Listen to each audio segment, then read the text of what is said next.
Bendiciones en Cristo, bienvenido hermano a un programa más de Corriendo el Velo. Soy el hermano Marcelo, pero ustedes eso, muy bien, correcto, ya lo saben. Comenzamos rapidísimo con la primera parte que se llama En este siglo y el venidero.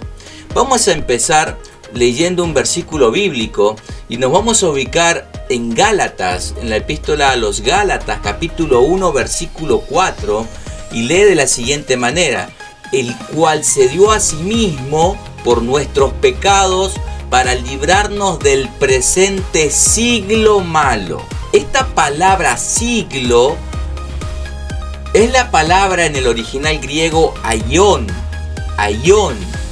y no se refiere a un siglo de 100 años, se refiere a esta era que nosotros estamos viviendo, esta era presente que nosotros estamos viviendo actualmente y que tiene una cualidad, dice el apóstol Pablo, que es mala. Esta palabra aion entonces se refiere a este mundo que está en movimiento, esta era que está en movimiento, este tiempo presente, de una manera temporal, porque tiene un comienzo y tiene un fin. ¿Cuándo inició? Génesis 1:1, en el principio Dios creó. Entonces, ¿qué principio? ¿Ustedes alguna vez han escuchado esta palabra que dice, esta frase que dice en la eternidad pasada? Ok, esa eternidad pasada se refiere antes de que el tiempo comience a correr en Génesis 1:1. En el principio Dios creó. ¿Qué principio? En el principio del cronos, en el principio del tiempo. ¿Qué había antes de ese principio? ¿Qué había antes de la creación? No existía nada, excepto existía la eternidad y cohabitaban en armonía el Padre, el Hijo y el Espíritu Santo. Esa es la eternidad pasada. Entonces, esta era comienza desde el Génesis 1:1 y va a terminar, va a tener su fin en la segunda venida de nuestro gran Dios y Salvador Jesucristo. Ahora, todo esto que hemos dicho hay que evidenciarlo. ¿Qué es lo que dice la Biblia sobre este tema, sobre este punto? Ok, empecemos a buscar las bases bíblicas y lo vamos a hacer primeramente en los evangelios. ¿Qué dicen los evangelios acerca de estas dos eras, este siglo y el siglo venidero? Vamos a ubicarnos en Mateo capítulo 12, versículo 32 y vamos a leer la parte B, o sea, la segunda parte. Dice: pero el que hable contra el Espíritu Santo no le será perdonado, ni en este siglo ni en el siglo venidero. Marcos capítulo 10, versículo 30. Que no reciba 100 veces más en este tiempo. Y el fin del versículo dice: y en el siglo venidero la vida eterna. Claramente acá está evidenciando dos tipos de era, dos tipos de siglo. Lucas capítulo 16, versículo 8. Dice: porque los hijos de este siglo, Lucas capítulo 20, versículos 34. Los hijos de este siglo se casan. Está haciendo énfasis en un periodo de tiempo específico. ¿Y cuál es este siglo? Este tiempo presente que nosotros estamos viviendo. En el mismo capítulo 20, versículo 35, leemos: mas los que fueren tenidos por dignos de alcanzar aquel siglo.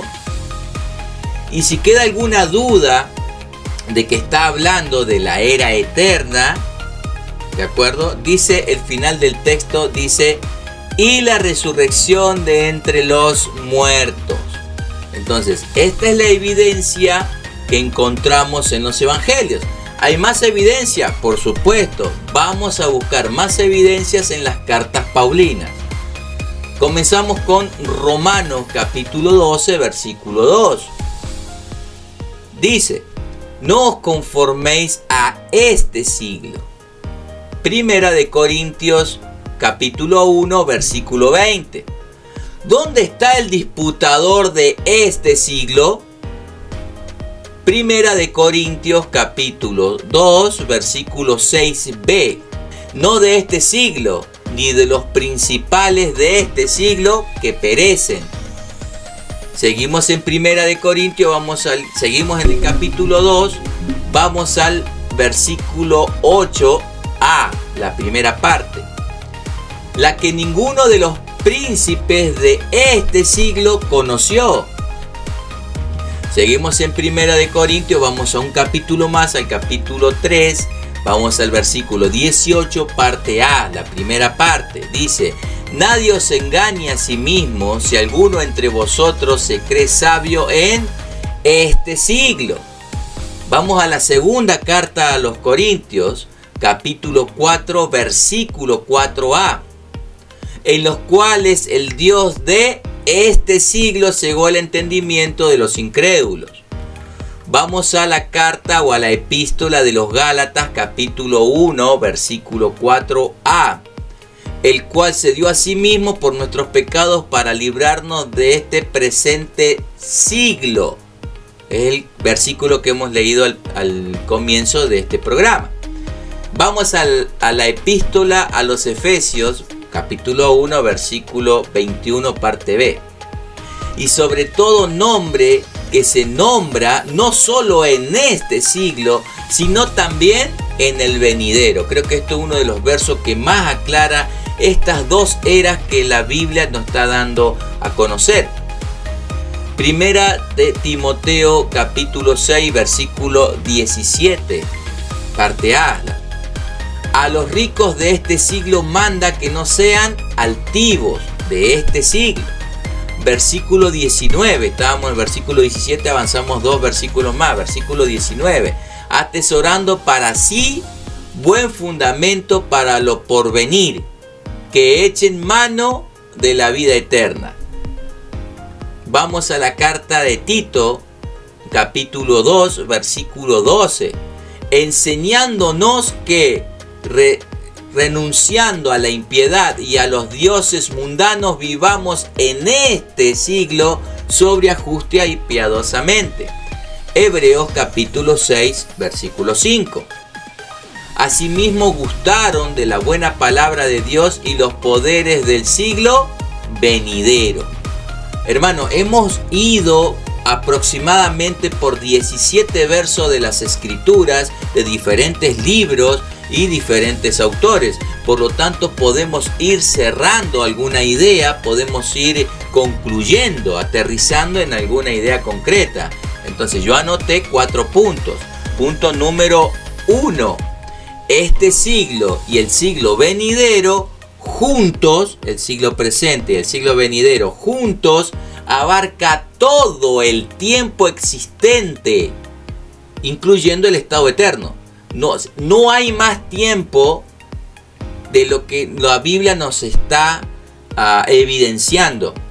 Este siglo y el siglo venidero juntos es todo el tiempo que la Biblia nos da. No hay más tiempo. Esto es crítico entender, es extremo importante que podamos entenderlo como base, porque cuando vayamos al cuarto punto, mejor dicho, a la cuarta parte, que es el milenio, esto nos va a servir como base, porque ahí es donde nosotros vamos a ver dónde vas a poner el milenio. ¿De acuerdo? Punto número 2. Este siglo y el venidero son dos estados cualitativamente diferentes de la existencia humana y cualitativamente diferente al mundo. Punto número 3. Este siglo y el venidero están separados por el juicio del malo y la resurrección del justo, lo cual ocurrirá ¿cuándo? En la segunda venida de nuestro gran Dios y Salvador Jesucristo, al final de este siglo presente. ¿De acuerdo? Cuarto, punto número 4. Las grandes bendiciones del siglo venidero, ¿de acuerdo? Del siglo venidero, las bendiciones del siglo que está por venir, se han de alguna manera irrumpido, están dentro de este siglo, están operando dentro de este siglo presente.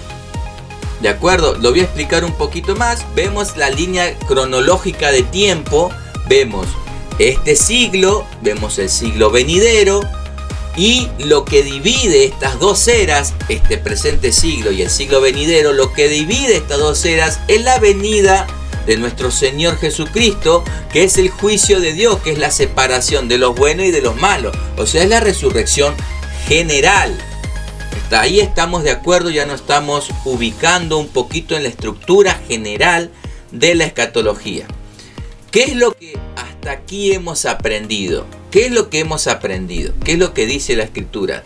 Todo lo que hasta aquí, hermano, hemos visto, esta estructura que hemos analizado, acuérdense que es estructura general, no hemos entrado a lo específico todavía, nos explica que la Biblia asume una salvación en dos etapas. La primera venida de Cristo, que fue cuando inauguró su reino, aquí, y la segunda venida de Cristo, que es aquí.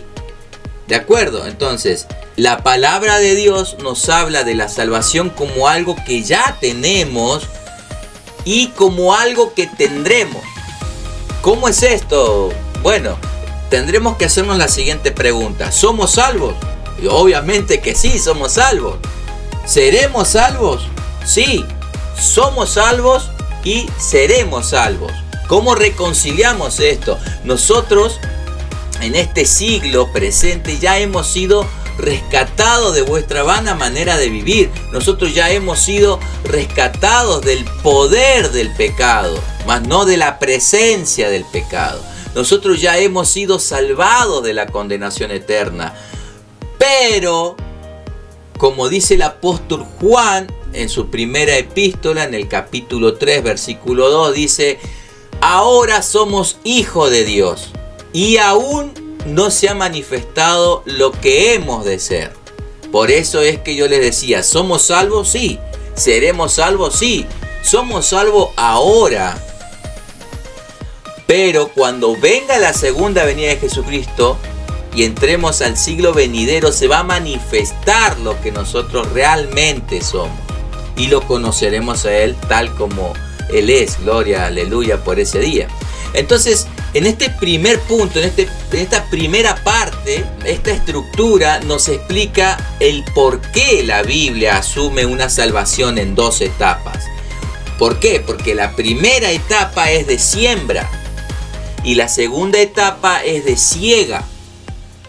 ¿De acuerdo? Este siglo y el venidero. Este siglo es de siembra y el venidero es de siega.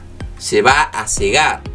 Esta estructura nos ayuda a entender las tensiones presentes en la vida cristiana. Todos hemos sido regenerados, pero todavía el pecado mora en nosotros. Nosotros hemos gustado del siglo venidero, pero todavía no hemos llegado a las moradas celestiales. No poseemos la herencia completa. Pregunta: ¿cuándo entonces vamos a tener la herencia completa? Cuando venga nuestro amado Dios y gran Dios Salvador Jesucristo en su segunda venida en gloria con todos sus santos.